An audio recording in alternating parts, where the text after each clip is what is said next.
Hi, welcome back. I'm Bob Bianchi. I'll be taking it to 4:30, the Justin Ross Harris motion for a new trial. It has really been fascinating. Let's throw to court real quick as we can hear as the case, the motion is actually concluding. Jim Persinger, and the court ruled appropriately in the state's opinion that you can't impeach somebody with information they don't know. And in this case, Mr. Persinger admitted, I didn't look at this. I didn't know anything about this. I never reviewed this. And then to present evidence in the guise of impeachment would be improper. So we believe that this is all subject to review under abuse of discretion. I would like the opportunity to review these three cases from Mr. Durham and then respond. I think that's make it clearer, because maybe I didn't know if a lot of the evidence during the motion for new trial hearing dealt with and also I believe the way these are titled in the amended motion for new trial, there the language deals with not being able to properly present a full defense and to suppressing the defense theory. And so that's why we would submit those cases under those code sections and under the constitutional challenges to a right to fair trial and a right for due process. And also the Sixth Amendment as well for a right to confront witnesses. I'm sorry I interrupted. I'm allowed the state to respond to that. That's fine. Yes, I just want to make sure I was clear so she could respond. Yes, once again, the state's very concerned about the characterization, which the state's opinion is improper. In this particular instance, these are rules of evidence, and the judge is the one who rules whether the evidence comes in or the evidence doesn't come in. Can you present hearsay evidence? Can you treat this witness as a hostile witness? And the guise of, we didn't get to do a full defense because of your ruling, well, that's not an appropriate necessarily legal argument. You interfered with our defense theory because you wouldn't let us put in evidence that we're not allowed to put in, okay? And then we have a right to confront our witnesses. That's true, but the law says that you don't have the ability to confront them in any which way you want to. The court gets to control that. So while I appreciate the attempts at characterizing this as some sort of constitutional violation, these are just the rules of evidence and they're reviewed for abuse of discretion, Your Honor. All right. Next.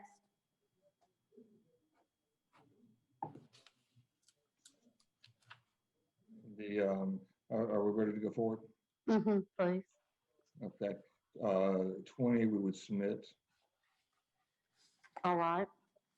The state agrees to submit number 20 on the record in the briefs. And 21, the jury view of the call would also submit. State agrees. All right. Hang on a minute. Let me get 22. 22, I would like to be heard for a brief argument on that at this time. Do you want to do it now, or do you want to wait until you go through and then come back around? What? When I go through. Okay. I'll wait till I'm finished. I'm having a hard time hearing you. Okay. I wonder if my microphone's covered. I would like to wait till I was finished. I'll just do it after the motion to compel. I agree.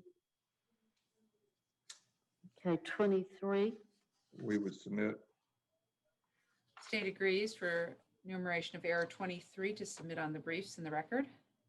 24. We would submit. State agrees to submit on the briefs in the record. 25.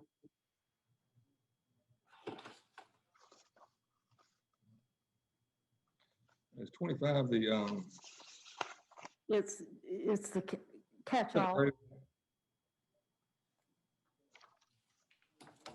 All grounds raised herein are alleged as error under the constitutions. Oh, okay. I'm sorry. I looked down. So that one is not yet. 25 is 25 is not yet. What I have on is 25 is not yet received a trial transcript and reserves the right to amend the instant motion. That's 26.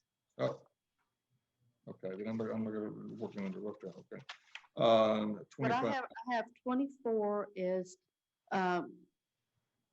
finding error with my failure with a court instruction.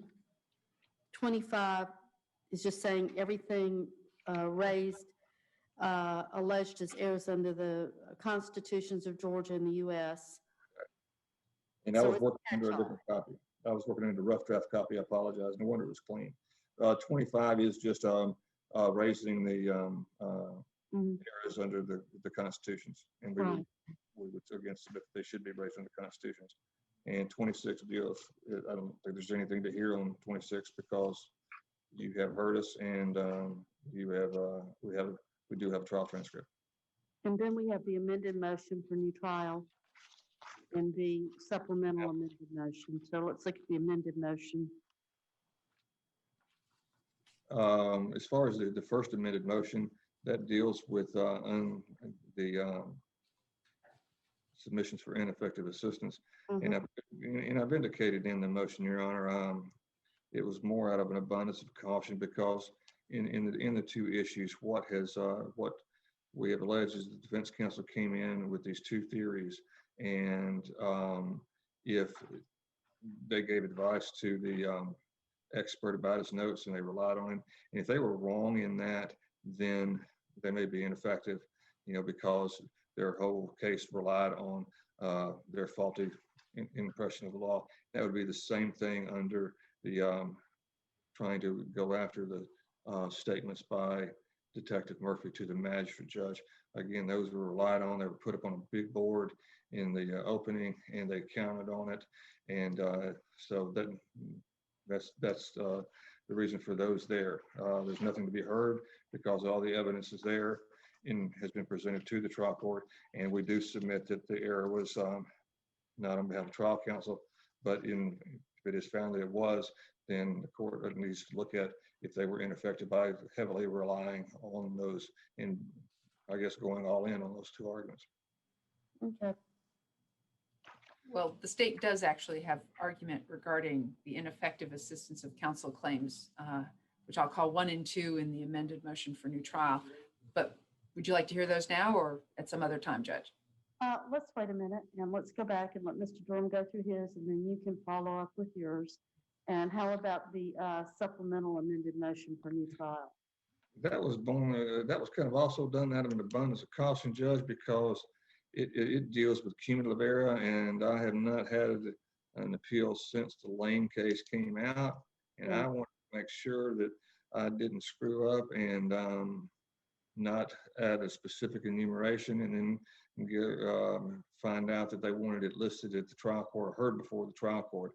So what we would do is we would ask the court to review this, the motions we've already presented to us, the enumerations we've already presented, and considered under a cumulative error rule as well. Yeah. Let's do this now. We've gone through them. The ones you want to argue them, Mr. Durham.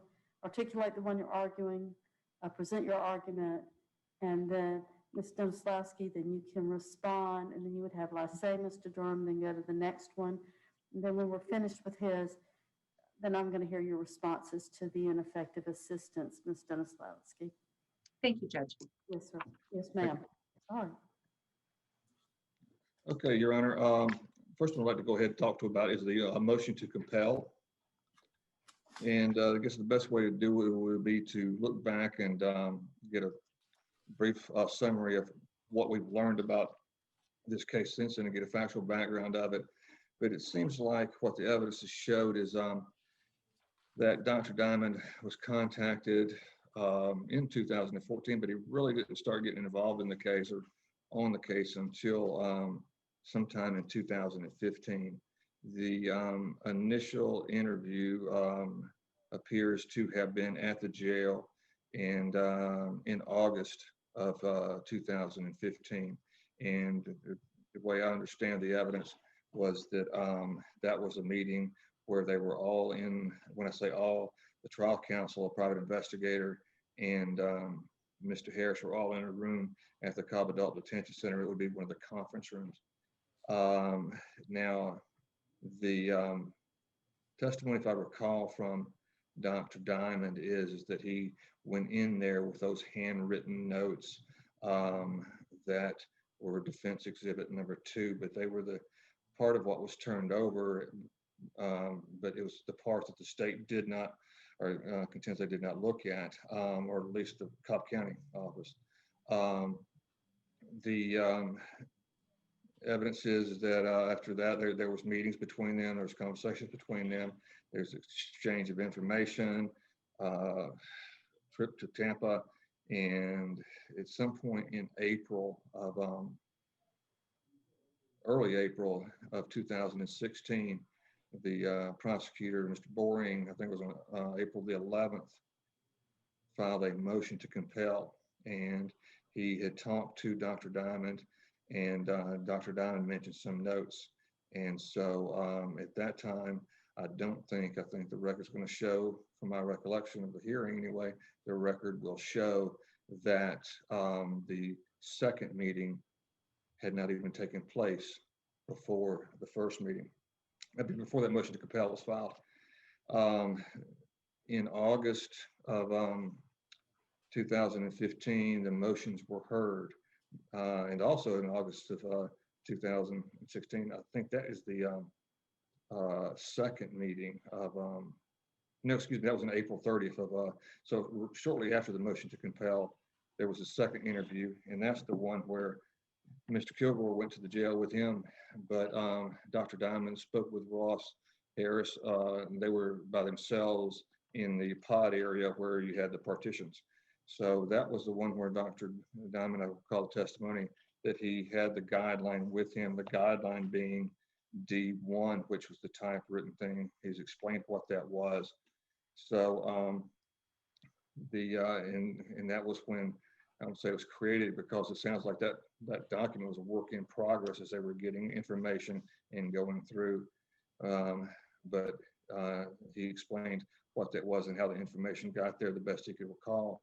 I will point out, though, that on the at the motion hearing, the motion to compel hearing was heard around that time in August, and at that very first motion hearing, the defense counsel, Maddox Kilgore, specifically mentioned and was concerned about it being work product, and also defendant's statement. So he was concerned about both, even early on, even before the second interview by Dr. Diamond. So what happened at that point was the state was instructed to present an order. I would submit, and I am submitting, that the language of the order, their intent, which one they wanted to get, doesn't matter. They got work product, and it was improper, and it was devastating to the defense. So again, our argument is, and contention is these are not discoverable under the discovery statute, under 16 or 1764, and I would cite the court to Green versus the state. It's 307 Georgia 171. We'd also cite the court McKinnon versus Smock, and it is 264 Georgia 375. That's a civil case, but it takes note of the strength of what work product can do. And so like the court decide to look at that side as well. In 705, which is, again, we say it's not discoverable because under the discovery statute, because it's not a scientific report, it's not a mental health examination. Those are done under different code sections. There was no testing or anything involved where there's calculations or things to review. So we don't think it's applicable in that code section. As far as 705, it holds that an expert could be required to disclose underlying facts or data on cross-examination. Now, there is language in the first sentence indicates that possibly the court can require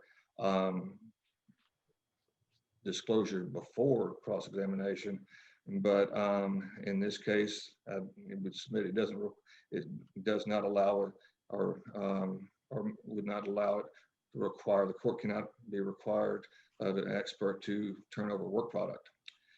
And so there was a case that was cited, we don't have a cite on it because from the state that supported their position, and but it's and it was an initial hearing, and I can't even say it's diacumpha or something along that lines, but it's a case where it was a forgery case, Your Honor, and they didn't want work product. They didn't want any statements of the defendant. They didn't want anything like that. What they wanted was the experts were trained in how to determine if an item was authentic or not. And they wanted the industry documents and things to show how that determination was made so they could cross-examine them. Completely different here. And so we would ask the court to consider those things. And also, I have the court look at Putnell versus the state. It's 303 Georgia 569.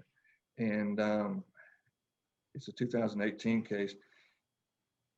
That case kind of shows you how the defense can be chilled and just how you just kind of just be stone cold stopped in being able to proceed as a defense in a case like this, because what the court says is, they've got to be allowed, the defendant's got to be allowed a chance to pursue expert testimony without being in position to reveal the theory of the defense.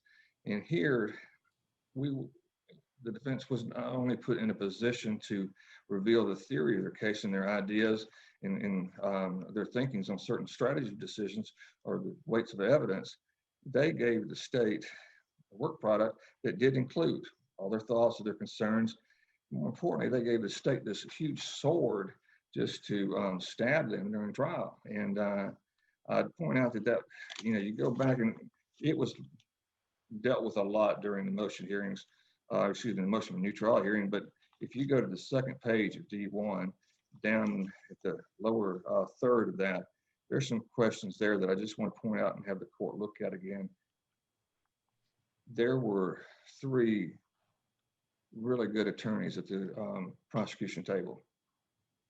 With these 3, if the state had gotten a hold of these 3 questions or this document, any one of these, they wouldn't need any good attorneys because all you've got to do is just look at that knowledge on how to race the internet search history with a question mark, more about forgotten baby/dog history. Those things would be devastating for the state to get a hold of and to be able to cross-examine the doctor, especially in light of those may have come from the defendant. In the hypothetical question, the trial would have been over in 5 minutes if that question had been presented or questioned about, and especially with the answer that the doctor had. It looks like what would be the answer that the doctor provides here. So this document would not only chill the defense of the case, it would destroy it. So it was crucial too. Maddox Gilroy had told you it was his decision, and he told you that was the key decision and why he didn't call, why Dr. Diamond wasn't called. It doesn't matter what Dr. Diamond thinks or what Dr. Diamond will say, it's Maddox Gilroy's decision. And a good illustration of how important it was or how crucial it was in the state's closing argument and in their cross-examination of Dr. Brewer. They beat it home how he couldn't give even any example of a case where it happened so quickly, the memory failure happened so quickly, or he couldn't give any other examples how it happened in real life. And that is exactly why they needed Dr. Diamond. That's why he was retained as an expert. And so we would ask the court to reconsider and look at that case in light of what we have learned here, and grant us the relief request.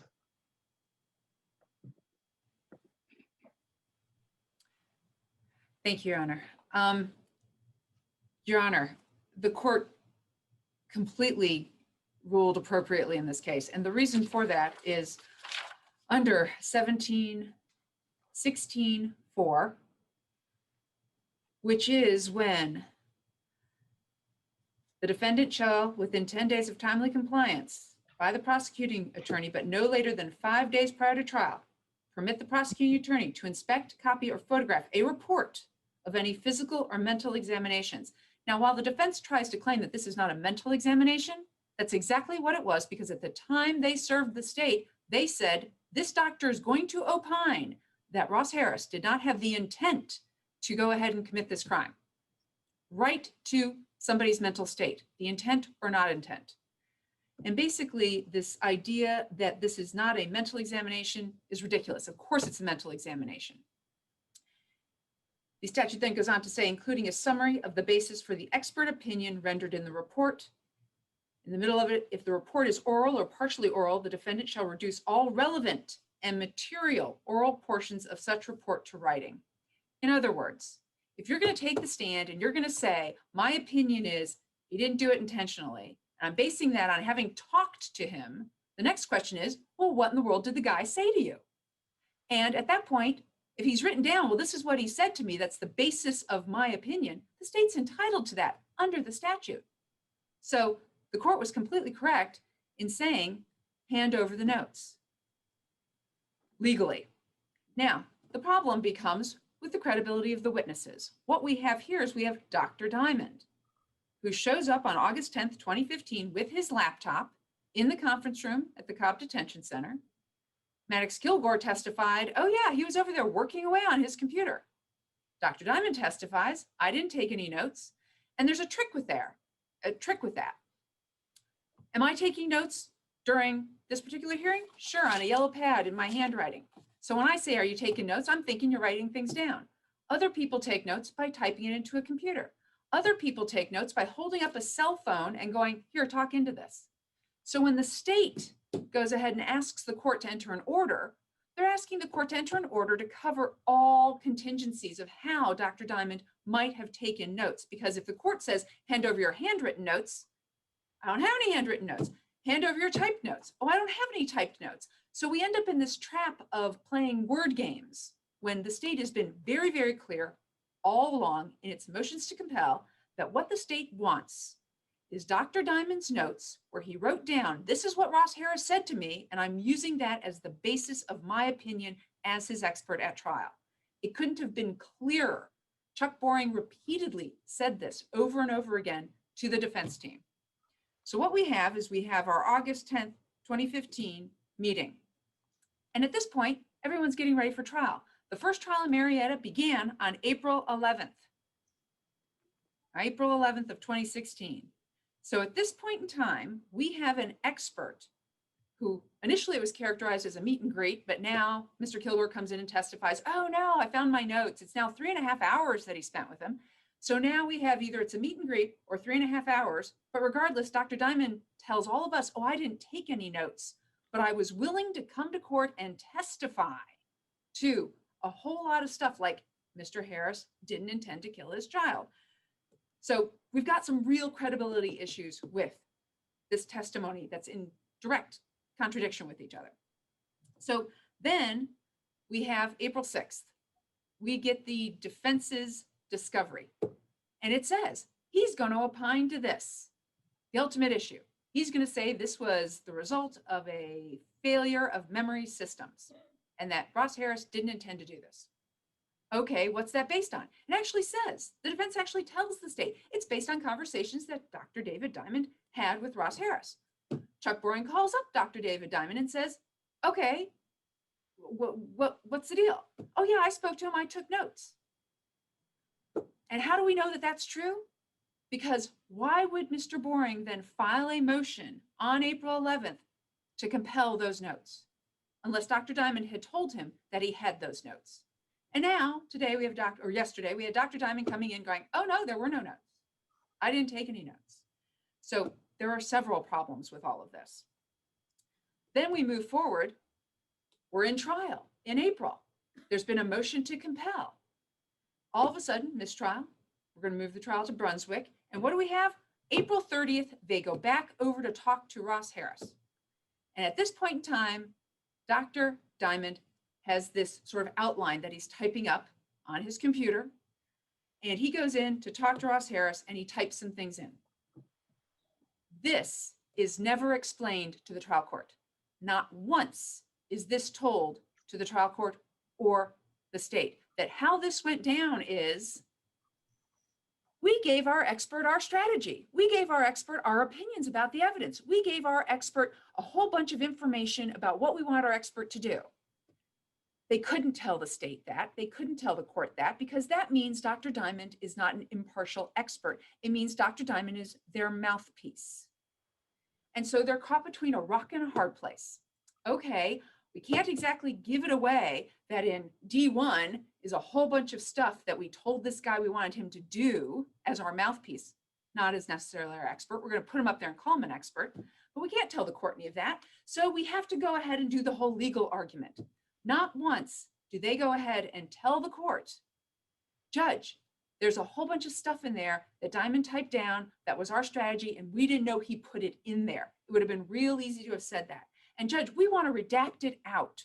Can you please look at it in camera? Because this is what we've got. We've got these handwritten notes. We've got these 3 pages. It was 6 pages. They could have easily handed it to the court and said, please do an in-camera inspection. And by the way, we're going to tell you what things are our strategy, what things were our opinions that he put into this. And therefore, they could have handed over exactly what the state asked for repeatedly. And what's really telling, Judge, is the defense went ahead and did this on purpose, because Mr. Boring I want to get this right, on the 5th day of trial, on the September 16th hearing. So September 16th, 5th day of trial, right after voir dire is being conducted, you go ahead and you have this hearing. And Mr. Boring is repeatedly saying, I don't want work product. I don't want work product at all. All right, we are with the prosecutor in their closing arguments with regard to this motion for a new trial in the Ross Harris case. Let's take a listen. Who did this one time, and therefore that means Ross Harris did it. That's completely not allowed, and of course the state would have objected to that. He gave a number of other reasons to Dr. Diamond for not calling him to the stand. Those are the real reasons, not the fact that the state had their hands on Dr. Diamond's notes. Not at all. So, Your Honor, our position here, number one, is the court was completely correct under the statute 1716-4 in compelling the defense to provide the state with what the state was entitled to. The defense is not allowed to put up a witness who opines, here's my opinion, and it's based on what the defendant told me, without telling the state what it is that the defendant told the expert that's the basis of his opinion. So first off, the court was completely correct legally in doing that. But most importantly, there's nothing for the court to rule upon. The court can't possibly know what the testimony at the time of trial would be. Now, while defense counsel went ahead and put up Dr. David Diamond, as I pointed out, this is 2020. Mr. Durham is not Maddox Kilgore. I am not Chuck Boring. And how Dr. Diamond's testimony would have unfolded, what the objections would have been, what the court's rulings would have been, are all unknowable to the court or to any appellate court. And therefore, under McAllister and Warbington, there's actually nothing for the court to review. Thank you. Mr. Durham? Yes, Judge. I can say we do live in the age of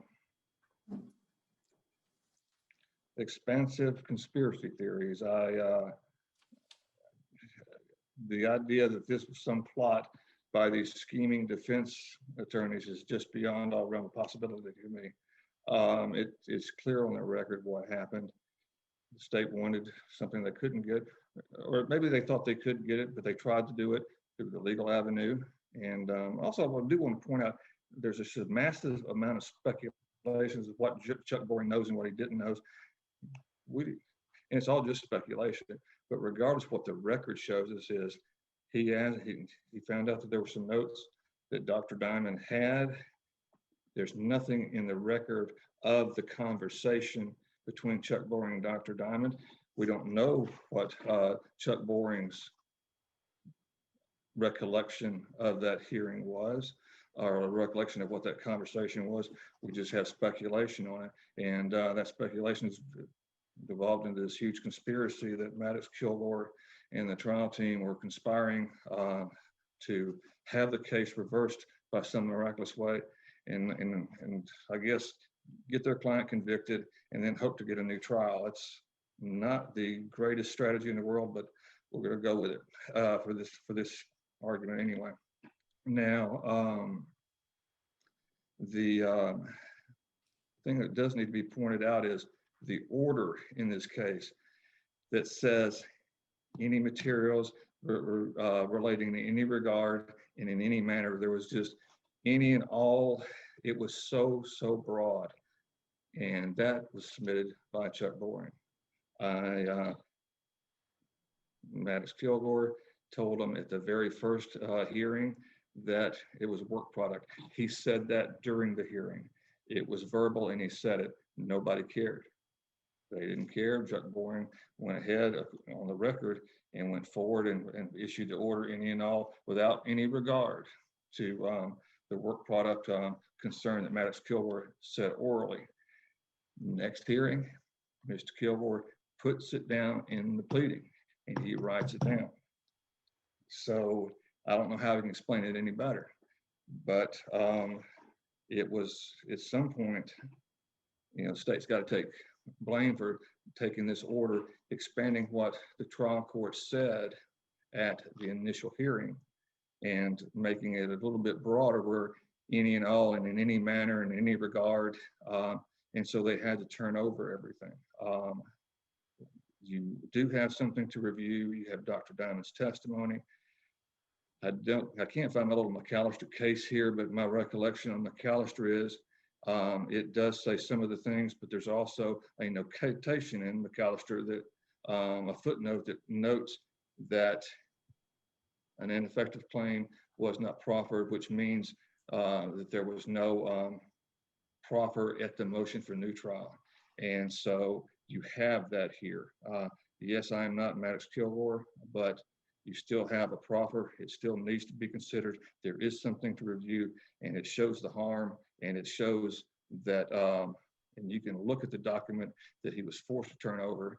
He asked not to have to do it, and even Chuck Boring started realizing, according to the record, and the way it reads, he was having issues about maybe I went a little too far, and maybe they're right, but he didn't ask the court for an in-camera. He did ask the court if they consider redaction. Your Honor said no. And the defense wasn't even allowed to redact it.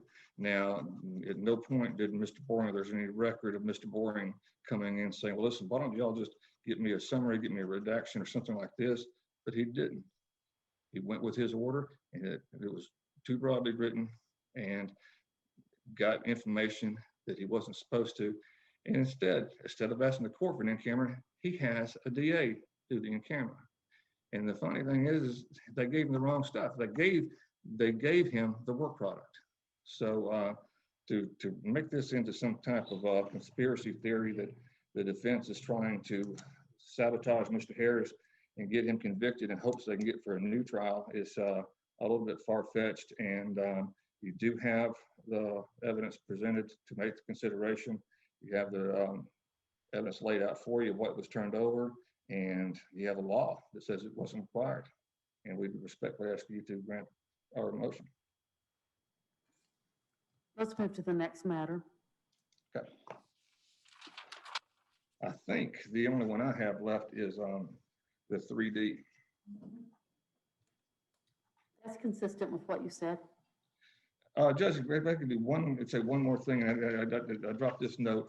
Also, in response to that, there was an order about the ultimate issue where the opinions couldn't be testified to in that time frame of 2016. We were just kind of coming in with a new code section, and ultimate issue was not a lawful way for him to testify anyway. The court granted it, so the idea that he could come in and state his opinion at the trial was incorrect, especially in light of the judge's order. All right, if I can, I'll just go ahead and go with the cartoon. This one may not be as long, but I do want to put some factual things on it and make it a little bit more cohesive. And I think the state's idea about being able to see the video if the court needs to may be helpful. Your recollection may be sufficient. I'll leave that to the court, but I think it did help me and understand the case a little better. background of this was these motions We're live in court with the defense's rebuttal statement. Let's take a listen. their credibility, and all of a sudden, one of their arguments goes away because now, okay, we got caught. We're going to go ahead now and give a more accurate one. So, one, we're saying that it was a discovery violation because not only wasn't it done before trial, but it was done like a month into trial. So we now go to the 3D animation itself. Numerous times during the hearing, Mr. Dunstan admitted that, look, I'm only swearing that it is a true and accurate representation of the stage that was set up for me. He doesn't know anything about the case. He's been shown a few pictures, and that's about it. But he wasn't there at the scene, and he didn't do measurements. He just, again, they set it up. I come in and I do my thing, and that's all it's a true and accurate representation of. So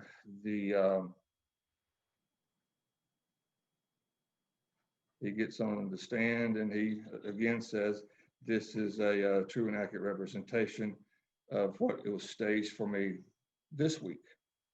And so, but not of the scene. Another thing I'd like the court to recall is during his cross-examination, I think it was at the very end, Carlos Rodriguez is asking him, he says, well, did you know anything about the witnesses where this car was parked walking by it? And, you know, you had the windows down on the 3D, the windows are down so you can see through it now. And of course, Mr. Dunstan said he did not know anything about the evidence of people walking by because he didn't know anything about the case. And the question was, well, then it wouldn't be a true and accurate representation of that, would it? And Mr. Dunstan said, no, it would not. That is the concern.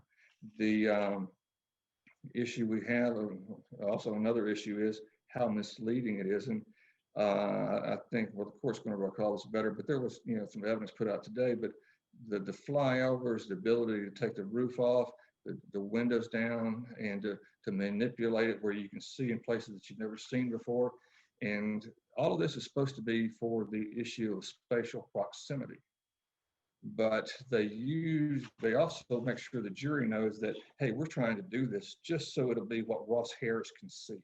We're going to get the guy closest to his height to sit in the chair, and we're going to put the tape there and have that at his eye level. And then that'll be more accurate. But then they get this machine that can spin its head around. It does 360 degrees and see things that a human being can't. So it is inviting the jury to exchange their views for what Ross Harris can see. And I hope the court understands and appreciates what a critical thing that is, because a key fact that they have to determine is what Ross Harris saw when he got out of that car. And when you can have a video where your head can turn around in angles it's never seen before, that is persuasive, it's devastating, it's, more importantly, it's prejudicial. So also bear in mind that they had pictures and pictures and pictures, all different angles. They got to see the car. They went out to the vehicle themselves. So I do think it's prejudicial. And one other thing they keep talking about in the motion hearings, that it was only to show spatial proximity, but during, I think it might have been redirect or direct, but there was testimony where the state is saying you can see his feet there. And, you know, of course, the answer was yes, because you could, but you had to be looking for it. So we would ask the court to, you know, look at that again. And what I'd cite, Your Honor, is if the court would look at, you know, the demonstrative aid. I'm looking at page 268 of millage, and there's two basic rules here. Those two rules are that a witness with personal knowledge of the real evidence must testify that the demonstrative exhibit is a fair and accurate representation of the real evidence in all material aspects. That was not done here because, I would submit anyway, it's not done here because Mr. Dunstan knows nothing about the real evidence. Mr. Dunstan's testifying that he knows that this was a true and accurate representation of what was staged to him. So we think it falls on that regard. You know, and the example in Millage's case is where it was a person that knew the intersection, been there. All right, listen, we got to bring some of our besties on the show in order to break down a little bit of what's going on, because he's slowing down a little bit. Gigi Gonzalez out of Miami, Florida, criminal defense attorney, daughter of a criminal defense attorney, got her wages as a child by working behind the scenes with her dad, who's a lawyer and is now a lawyer herself. I love this story. And Michael D.K. Korbanix, my good friend from all the way back when we were young assistant prosecutors together, former prosecutor, certified criminal trial attorney, handling state and federal criminal defense cases, and a law and crime legal analyst. Gigi, you don't know that Mike Korbanix stood in the hallway one time and asked me, have you ever handled a trial? And I said no, and he handed me a file and said, there are your jurors. And that has how I got my first trial, as I picked a jury 10 minutes later. Thank you, Mike Korbanix, for starting off my career. Guys, let's talk about, I'm just going to throw it to you, Gigi. I found something a little striking here. Let's understand what's procedurally happening here.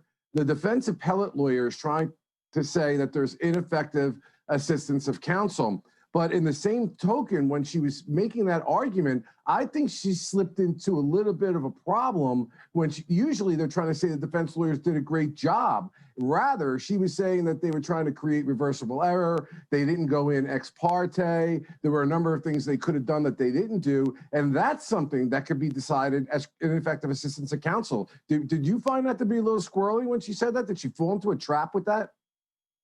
Yeah, absolutely. For the reasons you just said, here you are, the defense is arguing that they deserve a new trial thanks to ineffective assistance of counsel. And here you have the state admitting also that the defense made these awful errors, things that you can never do as a criminal defense lawyer that would be ineffective assistance of counsel. So she definitely shot herself in the foot with that point for sure.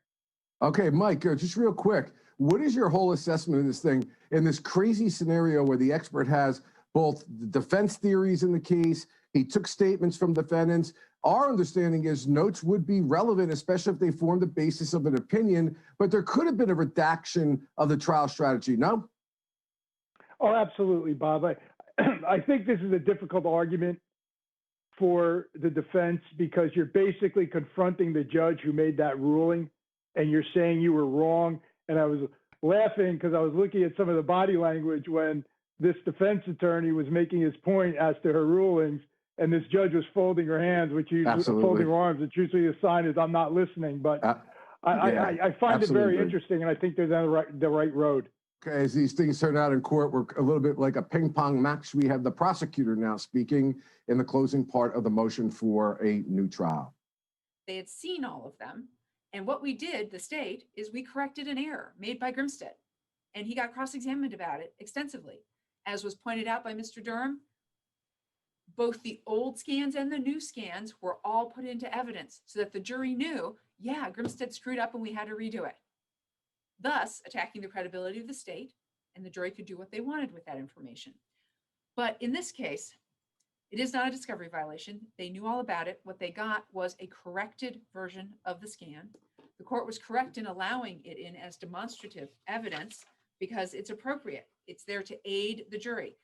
Just because it came at the end after everyone had testified doesn't mean it didn't help the jury understand their testimony when they saw the 3D crime scene. So it was helpful to the jury. It helped illustrate the testimony that had already taken place. It was appropriate to allow it in because it is helpful. The court did do a 403 analysis on it, and that's in the court's order. So that was taken care of. And to criticize David Dustin, he's just the tech guy who put it together. him authenticating it and explaining how it works is completely different than Detective Grimstead, Detective Stoddard talking about the crime scene and authenticating what they had done to work with David Dustin in order to do the scans, in order to present that demonstrative evidence to the jury. And in this case, the statutes that do control will be 401, 403, 611, and 901. And all of those were checked off appropriately by the court.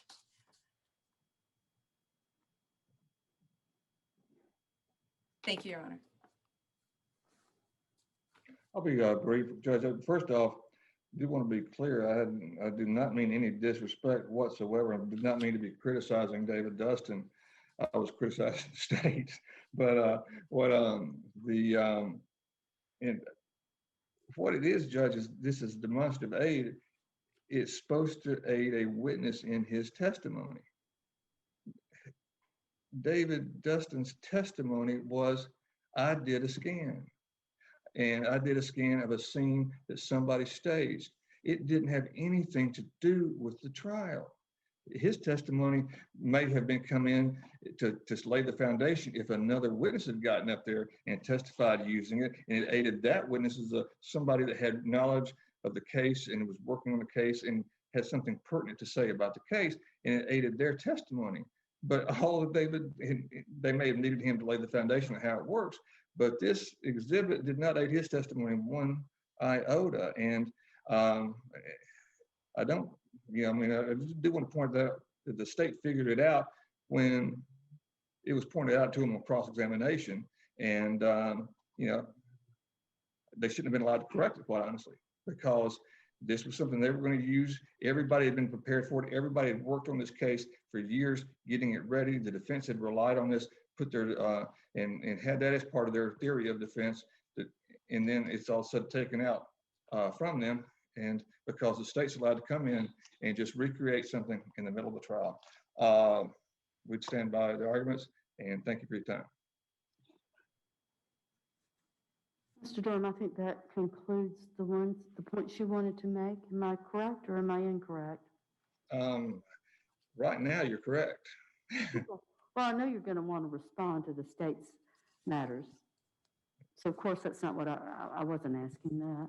All right, let's move to the state then. Thank you, Your Honor.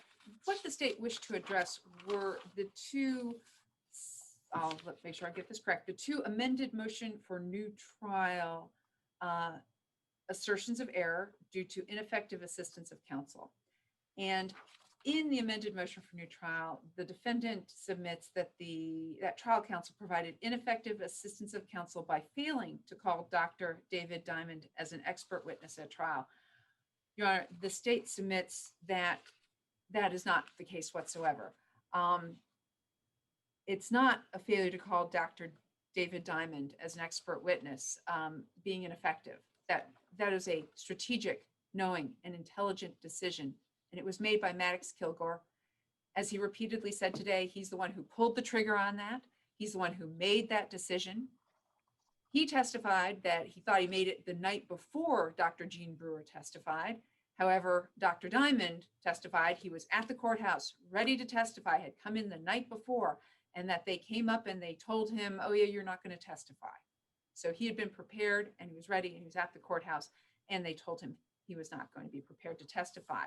As the trial transcript reflects, Mr. Kilgore actually asked the court to have a lunch break so he could discuss with the other attorneys, and he actually said, and with the witness, and that would be Dr. Diamond, to discuss exactly whether he was going to put Dr. Diamond up or not. And that's what he did. He made a strategic, knowing, and intelligent decision about who to call and who not to call. Now, he does try and blame the trial court. I was forced to not call this witness. I was forced to hand over these confidential work product notes that he keeps talking about, even though the state never asked for those, even though the state said they didn't want those. He handed them over, and he handed them over knowingly and intelligently and purposely in the state's position. But the real issue here, Your Honor, is there were so many other factors that went into Mr. Kilgore deciding not to call David Diamond. And those included the fact that the court appropriately had ruled Dr. Diamond could not opine to the ultimate issue under 704. the court had appropriately ruled that Dr. Diamond could not be used as a conduit for self-serving hearsay statements from the defendant.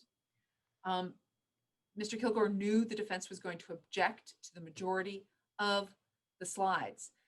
And the thing is, Dr. Jean Brewer got up and testified to every single thing that Dr. Diamond was going to testify to. So the defense got to put up that expert they had promised from opening. What he was going to testify to was the ultimate issue, but all of a sudden that got knocked out.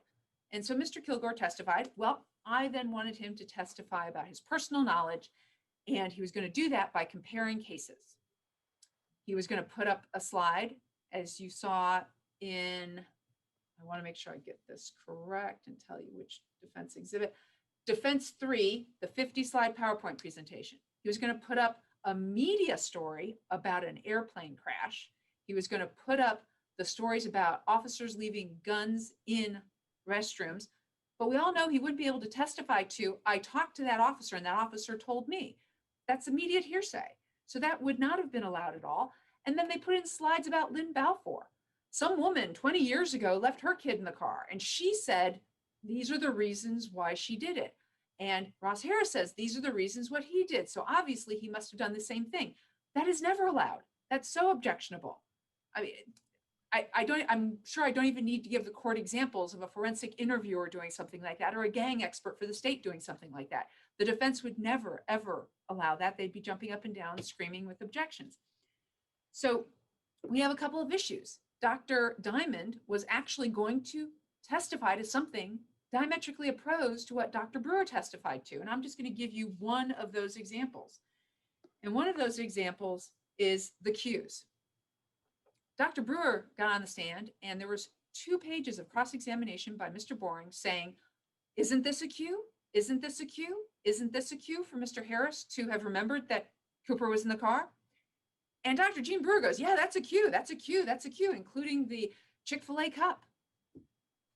Yesterday morning, Dr. Diamond testified that his testimony would have been, there were no cues.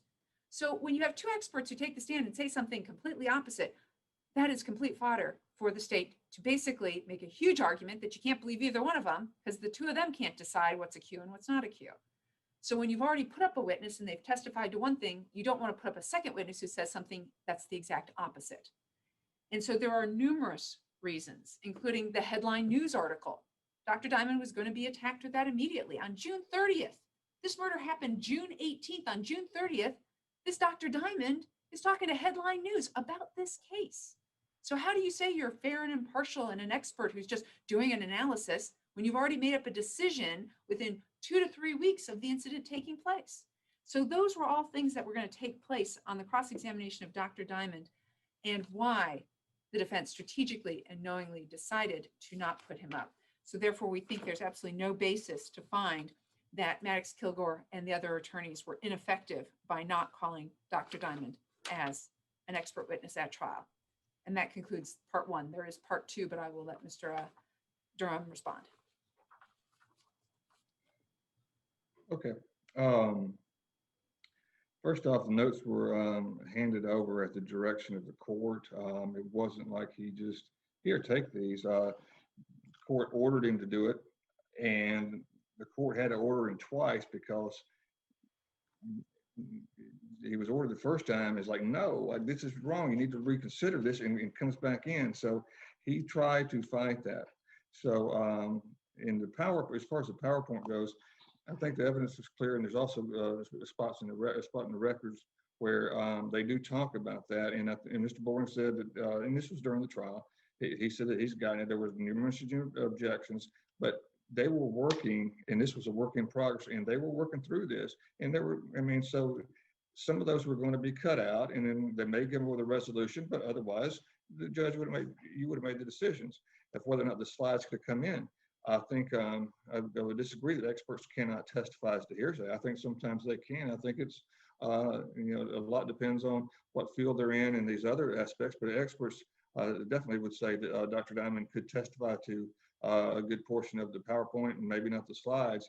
But I think if the hearsay is something that somebody in his field reasonably relies on when reviewing and making conclusions and determinations, I think it'd be allowed. As far as the Dr. Brewer taking his place, Dr. Brewer admitted in his trial testimony that he is not Dr. David Diamond. He referred to during cross-examination, listen, David Diamond's the guy, whenever I have a case like this, I go to him. I mean, he's the one. And so Brewer acknowledged that. So we would submit there wouldn't be any confusion over for a jury which one to believe. Dr. Diamond is a national expert, and it would have been a completely different case if you'd have gone through and you'd asked the questions like, would it be a Q, would it be a Q, would it be a Q? Because that's exactly what Dr. Brewer told you. You need to go to David Diamond. He's the one that knows this. And I believe the CNN article was submitted into evidence. Court can review it. I don't believe Dr. Diamond made any conclusions about that. I believe the article was primarily about another case, and there was just some little blurb or some addition with Ross Harris's case, and it was just more of a factual thing about, this is something that happens a lot, children being left in cars. It didn't say whether or not it was an accident. It did not say whether it was intentional. I don't believe, if I remember reading it right, and we're talking about the same article, I don't believe it made any mention of that. And as far as the ineffective claim, we would submit that if he, being Maddox Kilgore, relied on an incorrect legal belief, and he was so certain in it that he put his stock in that he wouldn't have to give those notes over that cost him his best witness, then he would be ineffective because they set the whole case up for the accident with Dr. Diamond in mind. If he's wrong in telling Dr. Diamond, hey, go ahead, your work product is going to be confidential, he could be ineffective because he cost the defense Dr. Diamond, and that was their key linchpin for the accident defense. If we go back to the motion to compel, if Maddox Kilgore is part of some huge conspiracy where they're going to try to intentionally set this up where Ross Harris would be convicted and try to get a motion for new trial, then he would be ineffective for that as well. So would like the court to consider those things. Was we're going to put him up there to destroy the credibility of the entire police department. Well, you can't do that. That's not appropriate attacks on credibility. And the state has listed that out in our brief under that appropriate section for Sean Murphy about how you do appropriately attack the credibility of a witness. But in this case, saying Mr. Lumpkin or Mr. Kilgore are ineffective for attempting to get evidence in front of a jury they think is good evidence for their case, that's actually being a really good lawyer. That's what lawyers are supposed to do. They're supposed to put evidence before the jury, especially defense attorneys. They're supposed to put evidence up there that they think is really, really good evidence that's really, really going to make their case. If it turns out that, hey, the rules of evidence don't allow you to do that, and the judge rules, the rules of evidence don't allow you to put hearsay before the jury, especially when it comes to some guy saying, I told a magistrate judge this based on a bunch of hearsay other people told me, to be called then, well, you lied. That's an unfair characterization. And by the way, the statute doesn't allow you to do that. To claim that these attorneys were ineffective because they attempted to get what they thought was some good evidence before the jury, but it just so happens, hey, the rules of evidence don't allow you to do it this way, that's not ineffective. That's actually zealous advocacy. And we ask that you find that they were not ineffective for attempting to put up this evidence about Sean Murphy. Thank you. And I can understand, trying to get something in and be denied. God knows I'm used to it, but their whole defense, their whole, good portion of their opening statement, everything was relying on this. And if you get up there in opening and you tell the jury that we're going to show you this guy's lied, the police department's lied, the police department's done this, you better be able to back it up. And he was not able to because he was not able to get it. Not that it didn't happen or there was incorrect statements on those search warrants, but he could put the evidence to fulfill his promise to the jury. I'm going to show you these things, and it would benefit the jury to determine if he did it. But if you can't even show them the evidence, then that is his fault. If he was so incorrect in his understanding of the hearsay rule and his assessment of evidentiary law, then and to make this big reliance on it, then he would be it could be determined to be he was ineffective because he put so many eggs in that basket and he had no basis for it. Because you hear the state's argument, well, this is just so common. I mean, it's just everybody knows this. This is a hearsay thing. It's an evidentiary rule. And if he's that wrong, then that's before we would be submitting that he would be ineffective, and especially considering that he spent so much time, or the whole defense team did it, and it was all so reliant on this. We'll say, though, that the only reason they called Detective Murphy is because they couldn't cross-examine Stoddard. We've already made it, so that was why that happened. But I do want to point out, I mean, it may be too early to, it probably is, so I'll just wait. But that'll be it. Thank you. In response, Judge, yes, the defense had a strategy of attacking the credibility of the law enforcement officers. Murphy was one of many who took the stand. And the main focus from opening to closing was Detective Stoddard, the lead detective in this case. So to say that this is error, if it is error, it's harmless error, because let's face it, it was such a small portion. It was one part of the opening, which took place October 5th of 2016, and the closings took place, I think, November 7th. So about a month later. So to say they didn't fulfill their promise because they couldn't put Detective Murphy up and it was ineffective because they believed it, this was not the main focus of the case. Detective Murphy was a small peripheral part, and they wanted to go ahead and attack him in order to attack the entire police force and the entire investigation. And it's not appropriate. It was a good strategy, and they went for it. Zealous advocacy. We ask that you deny this enumeration of error number 2 for ineffective assistance of counsel in the amended motion for new trial. Thank you. Does that conclude our arguments Yes, Judge, it does from the state. Thank you. for the defense? You're muted, Mr. Durham. Technology. Now you know why I don't like the 3D thing. I didn't know if y'all were going. I thought she was going to. The state was going to say something about the adding the information as far as attacking the defense. When we were going down the list of cases of the enumerations, and I came to 17, 18, and 19. We put in 3 federal cases about being unable to present the defense. And I thought, it's my understanding that Ms. Dunikowski was going to add something today. Was I wrong? My understanding, and correct me if I'm wrong, was that she wanted to review the cases and then respond to that in writing. Okay. That's correct, Judge. Okay. Then I did understand. Will I be able to respond to her response? Of course. Okay. Then I will be quiet today. Let her do it first.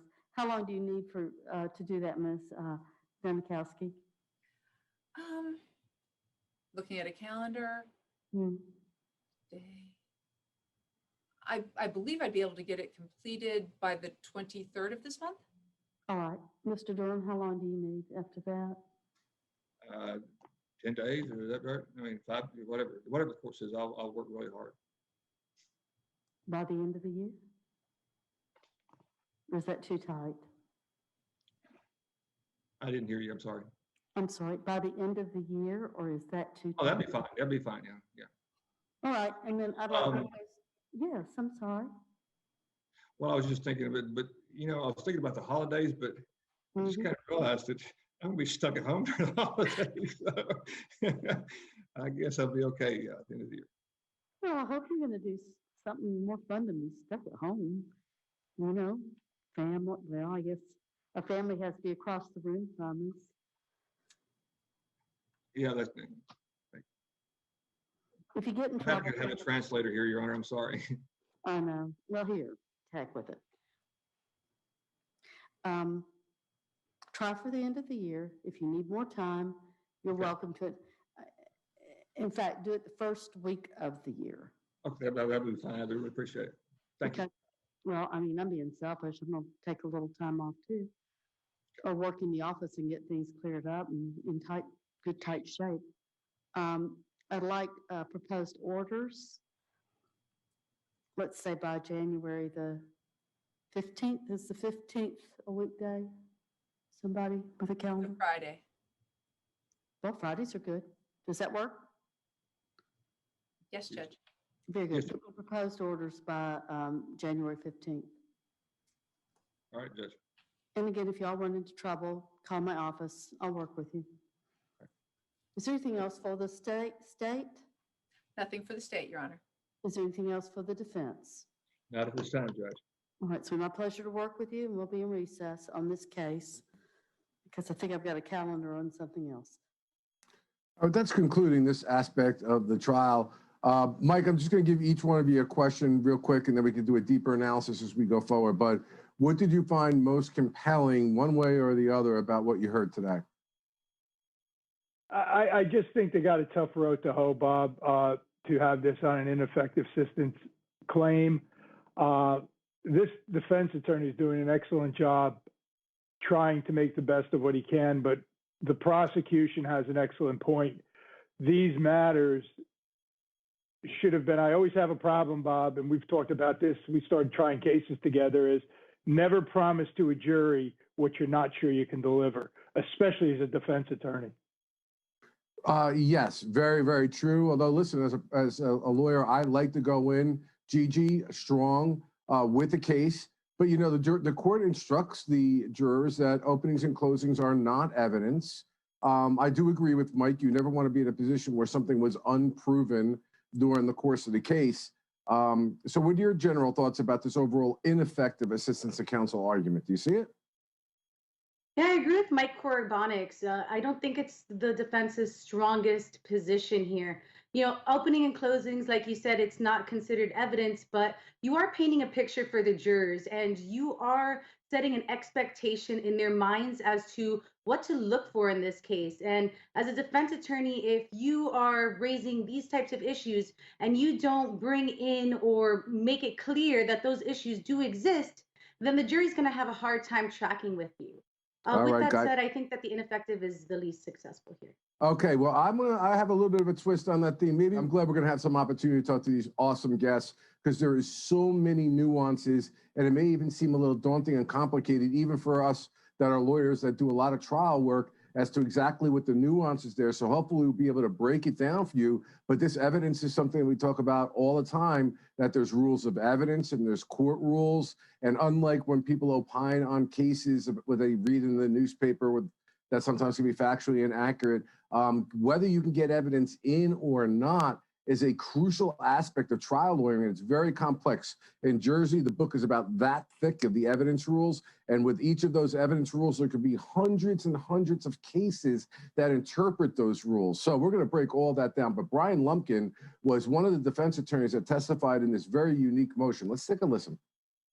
So primarily, of course, we were focused on showing that there was no intention by Mr. Harris to have committed any sort of harm or danger to his child. He loved his child and had been a good father for the entirety of the child's life. And that was our primary focus. As we began getting information from the state, looking at what they were saying and what they were doing, it became apparent that we were also going to need to show that there was a lack of credibility in their investigation as to what they were putting out and how they were going about getting information in the case. What do you mean about lack of credibility? Well, of course, the front end of this case, what in my mind at least gave it so much attention were statements made about Mr. Harris alleging that he had researched how to kill a child or researched hot car deaths or had made some sort of plans or internet searches about that. And as we looked at the evidence, we found out that was completely untrue. But that narrative had been put out there for quite some time. And as we learned, had been testified to under oath that it was true, along with several other things. And it became clear to us that they were moving forward trying to satisfy what their theory was without regards for some of the truth of what had actually happened. All right, Mike, I want to make this very clear because I think it's very important. Let's talk about what we're doing here. A motion for a new trial with the same judge that tried the case, and the likelihood of a judge reversing themselves based on the decisions is not likely. And there can be an appeal from this standpoint forward if the judge denies a new trial. So as a trial lawyer, what I would like to try to create here is something the judge did not know about when the judge was making the ruling that, had she known about, would have affected the evidential ruling she made. And I'm noting from the words of the prosecutor herself in the argument that I talked about before, was that they could have gone in and asked the court to look at it in camera. That means the court looks at it by itself. They could have asked for certain redactions. They chose not to do that. And they also didn't advise the judge, if I heard this correctly, that the work product of the attorneys were in these notes. And had they done those things, the judge may have ruled otherwise. That is an area where a judge can pass the straight face test to say, had I known that, I may not have ruled in the manner in which I did. What do you think? Well, my understanding was that she refused to do it, that someone made whether it was a state or not.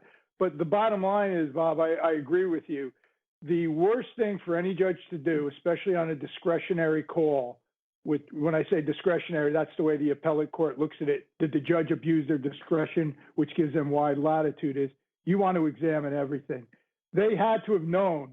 Sua sponte, the judge could have said, before you turn it over, they used this in the opening. They've made a promise. Where are we going with this? You know, judges are there to protect these appellate issues. And quite frankly, Bob, you as being a head prosecutor know that as well. If you think there's an issue coming that may become an appeal on any conviction as a prosecutor you may get, it is better to act in a safer than sorry way and have it actually aired out before it goes in front of the jury at the trial court level. Yeah, always something, Gigi, that I instructed our prosecutors all the time. Better not to do it, even if you can. Sometimes you shouldn't. Gigi, let me just go to this. The standard in Strickland for ineffective assistance of counsel is difficult. Folks, you got to understand something. This isn't just a retrial, another bite at the apple. It has to violate very specific rules. And Strickland is a United States court decision, I believe it was 1984, 1986, somewhere in that area. You have to essentially show that the lawyer's conduct fell below a reasonable standard of what attorneys would do, and that there would have been a reasonable probability of a different outcome, that there would have been a reasonable difference in how the case went. That is a very hard standard, especially when lawyers are making strategic decisions as a case is unfolding. What do you think? You're exactly right. And first of all, the reasonableness standard, it's subjective and it's pretty low. You have to be a very bad lawyer and get it all completely wrong to fall under that standard to begin with. And here, the state did a really good job at making it seem like the defense actually did make a strategic decision, especially with their decision not to bring forward Dr. Diamond. In fact, they called him the defense's mouthpiece. And when the notes didn't go to the defense's theory, they took him out. And that was a strategic decision. And because the defense made that decision knowingly and intelligently and strategically, that they did not fall under the reasonableness standard, they did not meet ineffective assistance of counsel. Okay, we'll see if that little permutation about what could or could not have been done by the defense differently will make a difference. But I think there are far more substantial issues in this case for appellate review that I'd like to be able to discuss. But let's go back to Mr. Lumpkin, talking about how the state's evidence didn't fit the case vis-a-vis many of the things the state promised to produce and said throughout just fizzled out. So the state did not call Detective Sean Murphy in its case in chief. That's correct. Right. The state did call Detective Stoddard in its case in chief. That's correct. And Mr. Kilgore is the one who did the direct examination of Detective Stoddard. Is that correct? That's correct. All right. And Detective Stoddard is not the one who took out the search warrants for the cell phones and computers involved in this case. Is that correct? He certainly did not take out the initial ones. I believe he did take out some of these search warrants, but I can't recall specifically what they were for. Okay. And at the 3-day-long motion to suppress the search warrants, you handled that? I did. And Detective Murphy was on the stand for that. Is that correct? He was, amongst others. Okay. And regarding this entire case, the strategy here, as I think you've said, is to attack the state's hypothesis that the motive behind Mr. Harris killing his child, and that this motive somehow was created by the state. Is that right? In addition to the primary theory, of course, that this was completely an accident, not intentional. Absolutely, we were trying to show that the theory that they had created did not fit the evidence of the facts in any rational way. And do you feel that you were able to do that, get that out in front of the jury? No, we weren't allowed to put up the evidence which bore that out.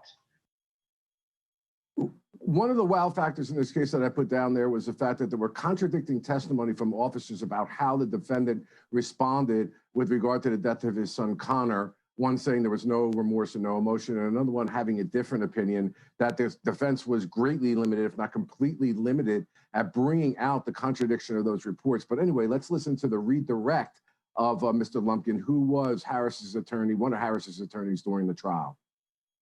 Basically, has a judge ever overruled you or kept you from presenting anything? Is that right? That's how I understood the question, and my answer corresponds to that. Absolutely. Well, in this case, was the false information that y'all found that had been provided to the magistrates, and you said how many times? There were at least 10 warrants initially involved in the case within the first couple of days of the investigation, I recall. And thereafter, I believe there were between 12 more and 8 or 18 more, I forget. Certainly well over two dozen warrants were secured. Okay. And they all, in all varied in degree, but your contention is they provided false testimony. That's correct. Okay. And was that an important part of your defense theory? I certainly believe it was very important. Okay. Why? What were you trying to show? Sure. So we were trying to show the extent to which law enforcement was willing to, we're trying to show the lack of credibility that they had by showing actual evidence of the extent to which they would go to mislead, mischaracterize, or outright lie under oath to a judge. If they were willing to do that, then certainly they're coming to testify in this trial. It would hardly be a stretch for them to mislead, mischaracterize, or lie to the jury. So we wanted to show. Did you think they were being even-handed or in their pursuit of this case? Absolutely not. I think everything was biased in their mind. I don't know if I couch in terms of theory. I certainly had a belief that they had made an arrest of Ross Harris before they got all the information, and they would not relent. And they decided they got information about him. They didn't like him, and so they decided to find evidence, whatever they could find to support that he was just a horrible guy, rather than look at what was really happening with his child. And thought the evidence bore out very clearly that there was not an inch of evidence he had any malice or dislike for his child. He loved his child. Okay, Mike, I want to go to you first. We only have a limited period of time to get into this issue. So there were differing issues of testimony with these officers. They tried to cross-examine one of the officers that said he had no emotion by bringing out another officer's testimony in a search warrant to a court, in a sworn statement to say, and other police reports to say, no, he was distraught, he was upset. Here's the brief that was written by the defense. It's I think my first holy cow I wrote on there, which was they were not permitted to do that, and later tried to call the officer who said he was distraught, and he was denied on hearsay grounds. But let me just get to this. The fact of the matter is, hearsay requires an out-of-court statement used to prove the truth of a matter asserted. I'm going there really quick. There's a number of exceptions to hearsay, but one of those things is it can go to impeach It can go to show there's bias or that somebody's lying in the case. It is an essential part of the case, and the defense really was not allowed to develop that, which is shocking to me because a judge can always relax rules, even if the rules specifically say you can't do it. And when you have something that's written in police reports that completely contradicts evidence that the state's bringing out on the stand and it can't come out, I see that as a big problem. I see it as a huge problem, Bob. I think that goes right to the Sixth Amendment of effective cross-examination. And, you know, the thing is, you were talking about Strickland earlier, Bob. The other part of the Strickland prong is that you basically have to say, but for the ineffective assistance of counsel, I would have been acquitted. You have to have something that shows that that you're not guilty. And the very fact that this was a very flimsy case, there was not much forensic evidence, nothing of that matter. And I think they're going to have problems with these text messages that came in to try to say they're related to motive with such a serious charge, Bob. I find this whole case a problem.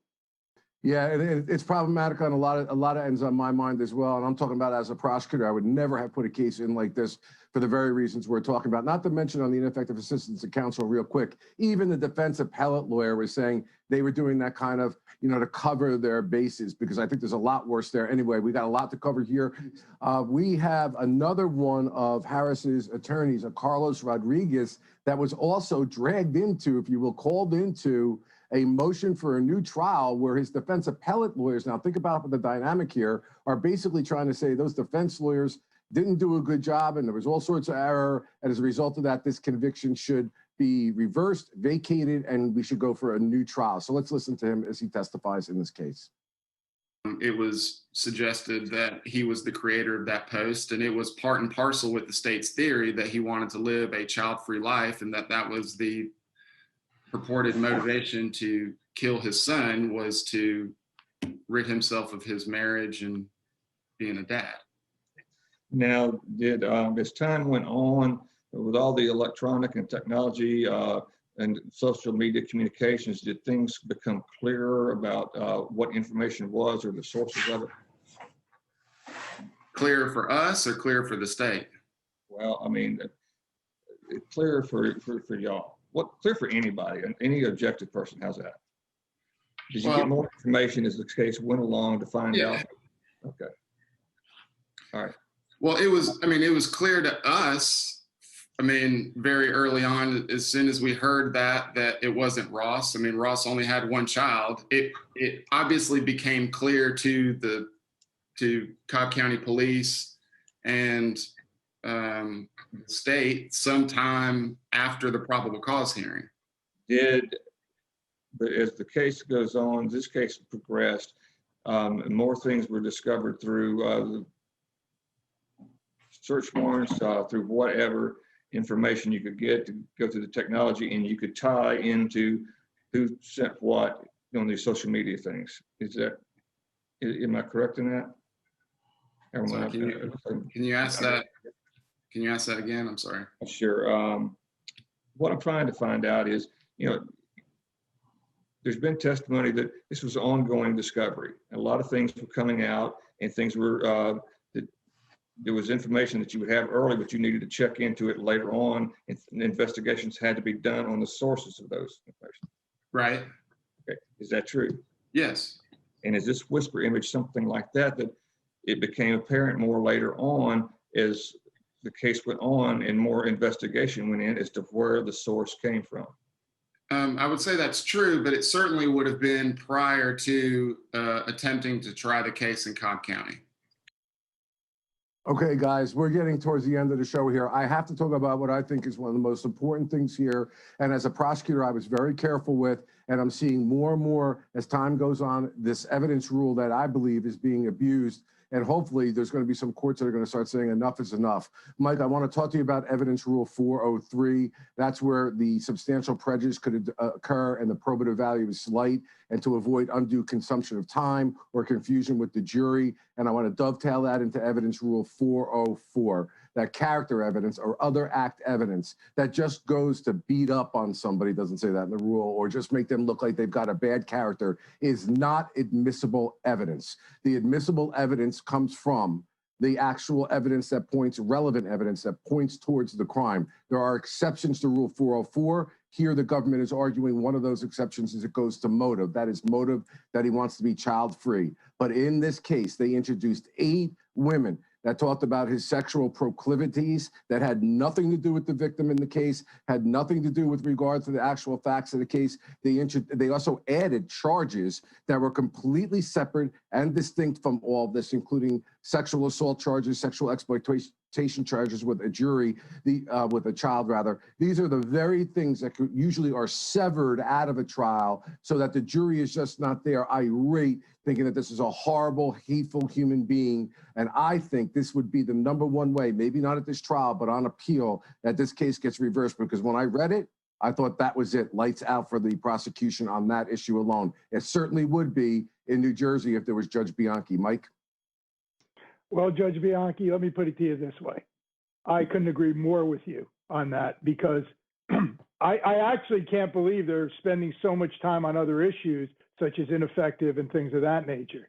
This clearly was a case that those counts should have been severed, or according to the rules of evidence, they should have been cut away from this indictment, because when you speak about prejudicial value versus probative, what does it help us learn better, or does it just cast the defendant on in a bad light? So there's a spillover effect saying, you know what, this guy likes to mess around, likes to sex, his wife can't trust him, he's a horrible father, therefore he must have killed his kid. And there's no, I could see if they had the text message, Bob, that says, I'm killing my kid so I could spend more time with you. That's clearly relevant. But this other thing is just an attack on his character and is prejudicial. It is going to the emotions of the jury, which you should not do. Yeah, Gigi, I can't agree more, obviously. And even these instances of infidelity being thrown in there. And I know people can maybe differ, but we follow these rules because even as a prosecutor, I follow them. I want a clean conviction. I want a conviction based on the evidence. I don't want a conviction because the guy is just a horrible person that's unfaithful and may have done some other things and it bleeds into the conviction. What do you think, Gigi?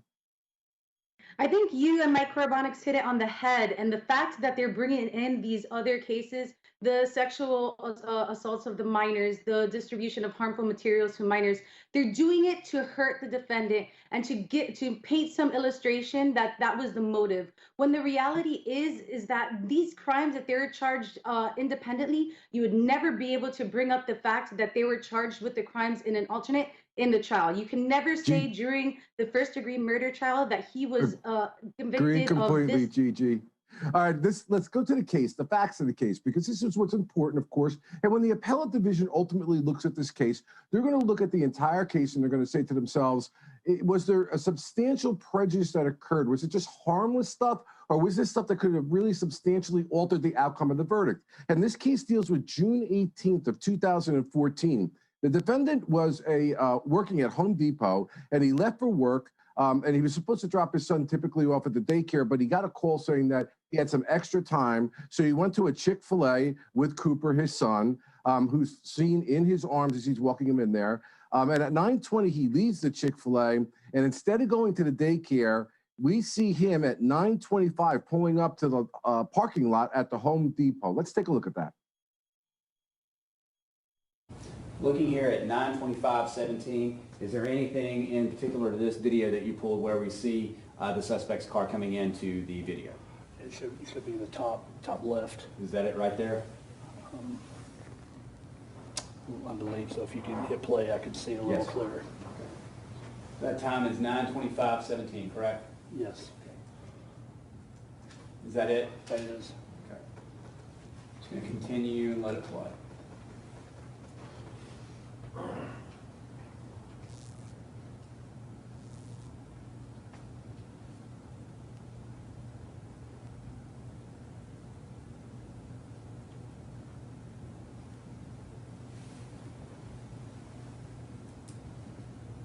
Okay. Now the car's come to a complete stop on this video. What is the time? Is it 9:25:39? 9:25:39 a.m. All right. Now I'm going to go ahead and start the video back again.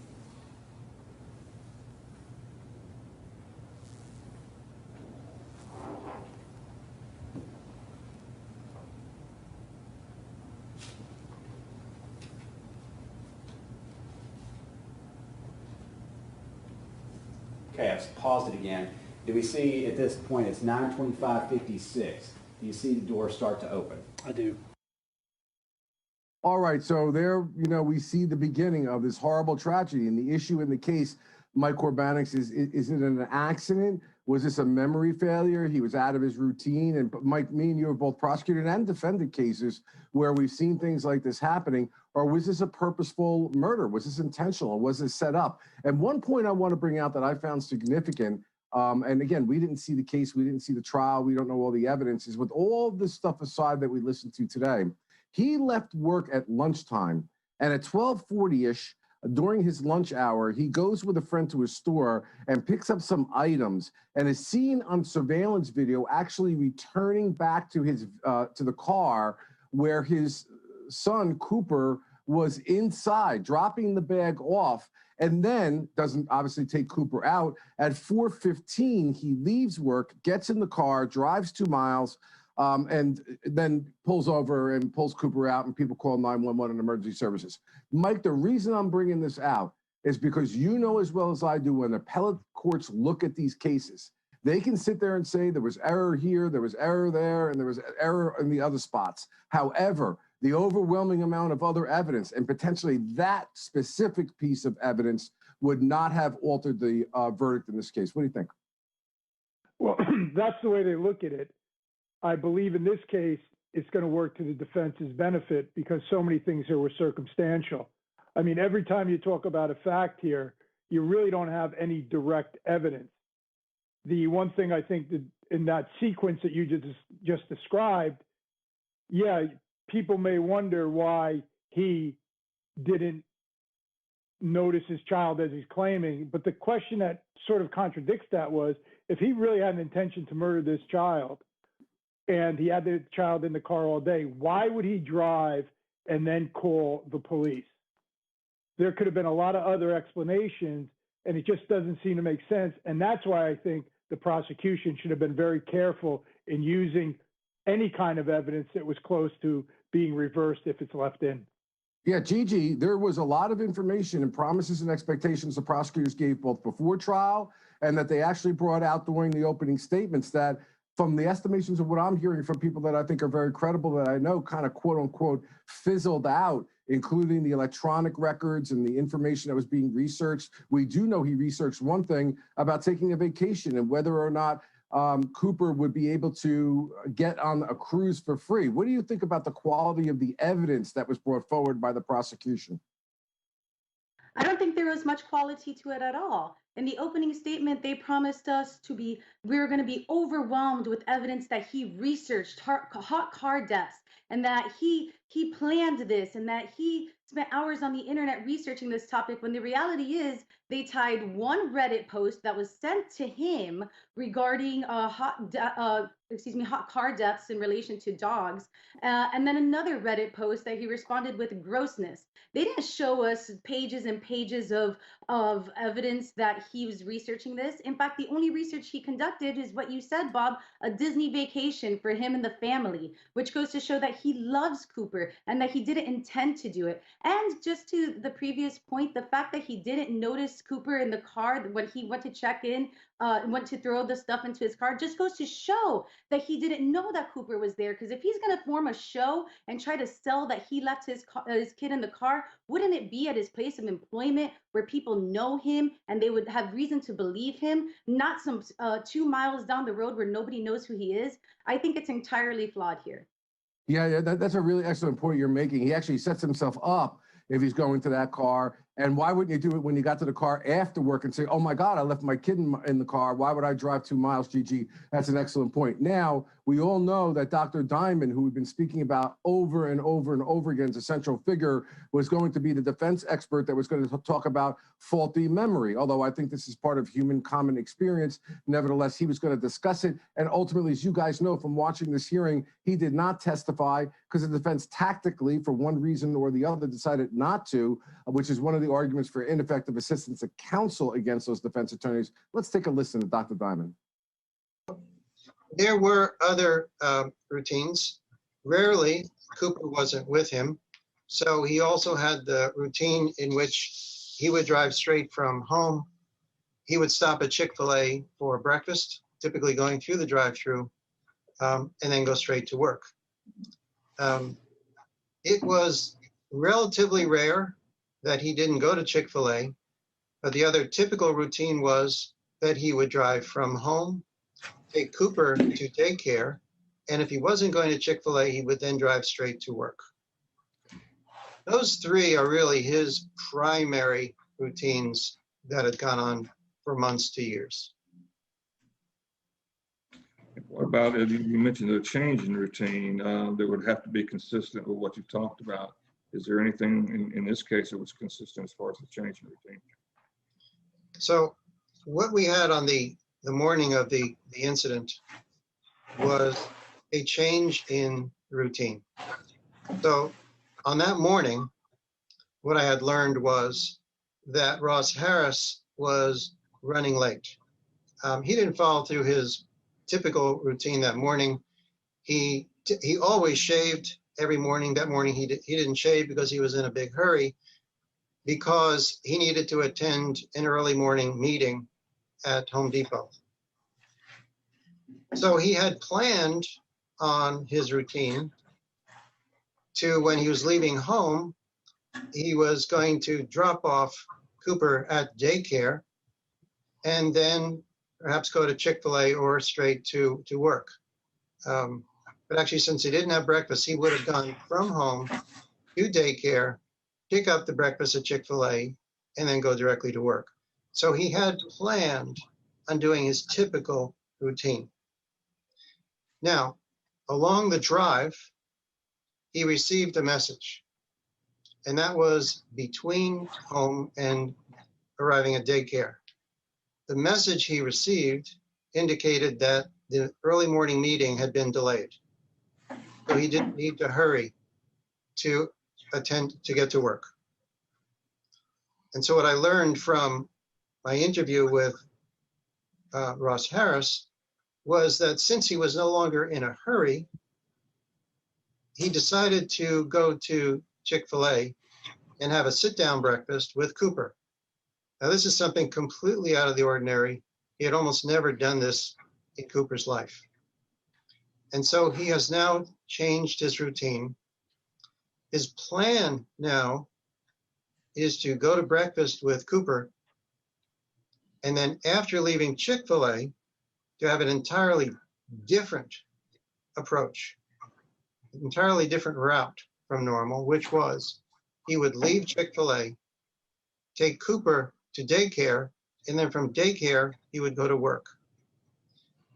This was an extraordinarily rare routine.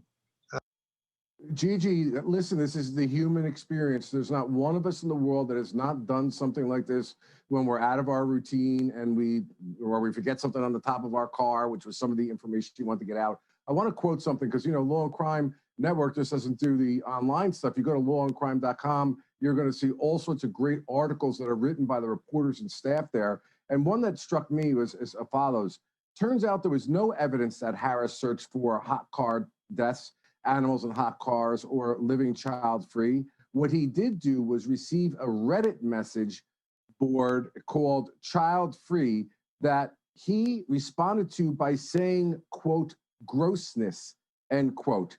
He also twice assessed a video that was sent to him by a veterinarian discussing the effect of heat on animals, but there was no evidence that he searched for it or that he even watched the whole thing. Now, we've got that. And we also have those 8 women because he was sexting and it was a lot of graphic testimony. But each one of those, or a majority of them, from what I'm understanding, all said he was a loving father as well. And that kind of backfired a little bit on the prosecution. So I keep getting back to this idea that so much 404B information or bad character evidence came in this weak and wobbly case that I, as a prosecutor who wants to see that convictions get affirmed, don't have the confidence. Maybe he did it, maybe he didn't. But this evidence should not have been admitted given the weakness of the state's proofs that came out during this trial.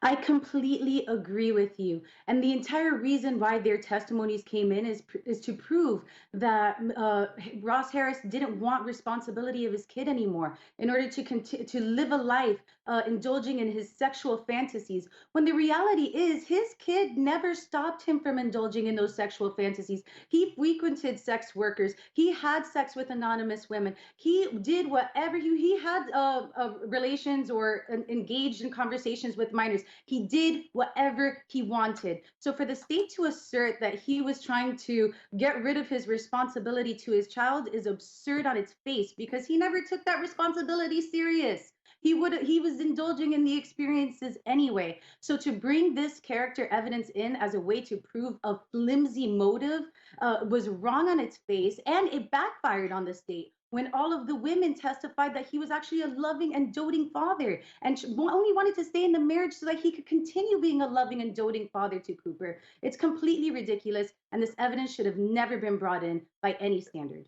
Yeah, and Mike, to add the insult to injury with this Dr. Diamond piece to it, he was going to testify, essentially, people forget. People get distracted.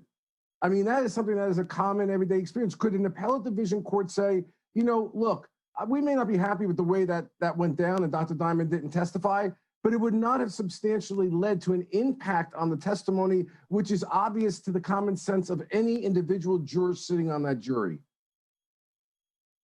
Well, that's Bob, it's always such a difficult line between lay witness testimony and expert testimony, especially when you go into these nuanced fields like memory. I thought Gigi made a great point earlier when she said about him going in the car. And that was a very strong point for the defense, is if he knew his child was there, if he was going there to check and see if the child is dead yet, wouldn't he have looked around? Maybe the child was, or something of that nature, but there was nothing there to stimulate his memory to say, oh, I got to check on the child. Has that been accomplished? If the child was dead, wouldn't he leave then? It just, a lot of it doesn't make sense. And I really think this judge missed the ball on a lot of these rulings. As you know, most of these rulings, Bob, especially with 404 type of evidence, judges are reserved till the trial takes place, so they have some context to see exactly what the effect that testimony will have. Yeah, I agree completely, guys. So we're talking about Dr. Diamond again. He's a memory expert, and he also testified about memory cues. And seeing a picture of your child in a car doesn't mean you'll remember him in the car. Let's take a listen. A picture or talking about the child may not necessarily be a cue that the child is in the car at that moment and that you had just forgotten to complete your task. Why is that? So it's very important and difficult for people to understand how it is someone can spend a day at work and even talk about their child, look at pictures of their child, and even plan on picking up the child at daycare, when meanwhile the child is in the car. So we need to understand about how there are different levels of memory. Looking at a picture of your child is simply a reminder that you have a child, but it doesn't provide you with any specific information about the child still being in the car. And in fact, what we have are decades of research on what's called false memory. False memory research is based on the idea that if we assume something has happened, it actually becomes a false memory, that we actually think it did happen. And so what I hypothesized in my publication is that when the parent exits the car, having lost awareness that the child is in the car, the brain has now created a false memory. That false memory says that the child must be at the appropriate location. And so the parent goes into work being absolutely certain that the child is at, in this case, daycare. And so the parent brings that false memory with him to work.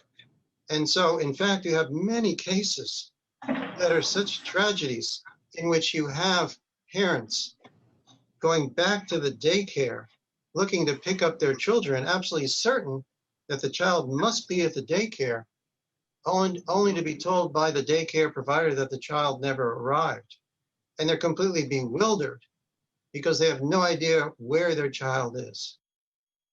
Yeah, Mike, I was saying the other day that I've not only known that experience with other people, friends of mine, but it actually happened to one of our employees. He was devastated. Thank God nothing happened to the child, but absolutely went out of their way. They were supposed to drop the kid off to school. They typically didn't do it. They just went and went to the office, and thankfully a sheriff's officer heard a baby crying, you know, an hour or two later. So this, again, it's a common, I think, experience that many humans can understand.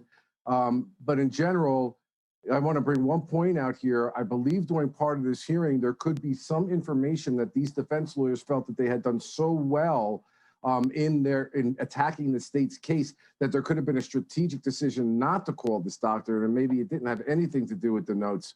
But what are your thoughts about any of that, Mike, in terms of how overall, where are we going here with this case?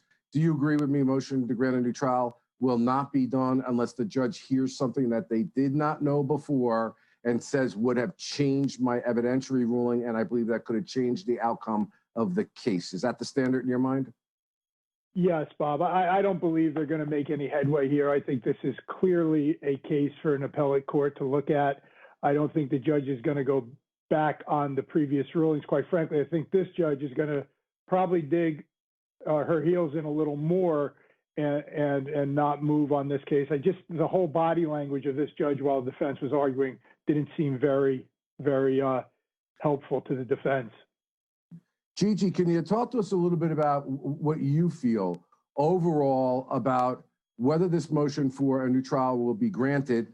And if it's not, what do you think the likelihood of success is going to be on appeal? And if you could throw it in there, and I hate to do this to lawyers because it's a tricky thing, especially if you don't do a lot of appellate work, I don't.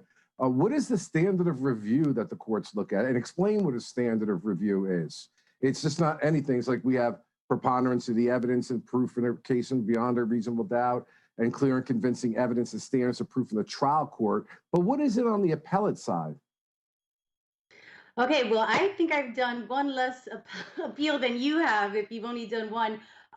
You know, so that's not really my strength. I will say that as far as, you know, the trial court judge here reversing her decision to let in or not let in certain things, it's very rare, but I would have to note how commendable that would be if the judge was able to hear the information brought forward by the new attorney, the new defense attorney in this case, and to actually reverse her decision.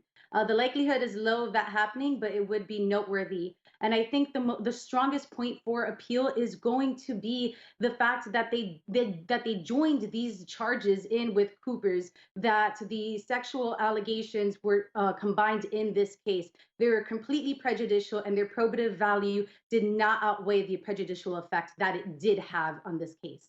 Boom, Gigi, talking about probative value outweighing the prejudicial effect. That brings us to evidence rule 403 and 404, Mike, and we can't say it enough over and over again. I believe an appellate court will look at this whole thing, this is the way I think they do it, and they look at it and say, I'm just not really comfortable with this. A lot of this evidence should not have been put in there. It should have been severed, and then they kind of reverse engineer it and find a way to do it. I know they're gonna say they don't do it that way, but that has been my experience. Well, it's always very difficult in the appellate courts, Bob, because especially when there's a case of overwhelming evidence, hard evidence, forensic type evidence. I don't see it here. I think this case is going to do very well at the appellate level because Agreed, I think Mike. whenever the evidence is weak, you have to have broader discretion by the judge. All right, you guys are awesome. And this is for real. This is not a test. I am signing off. I'll see you Thursday. Have a great week.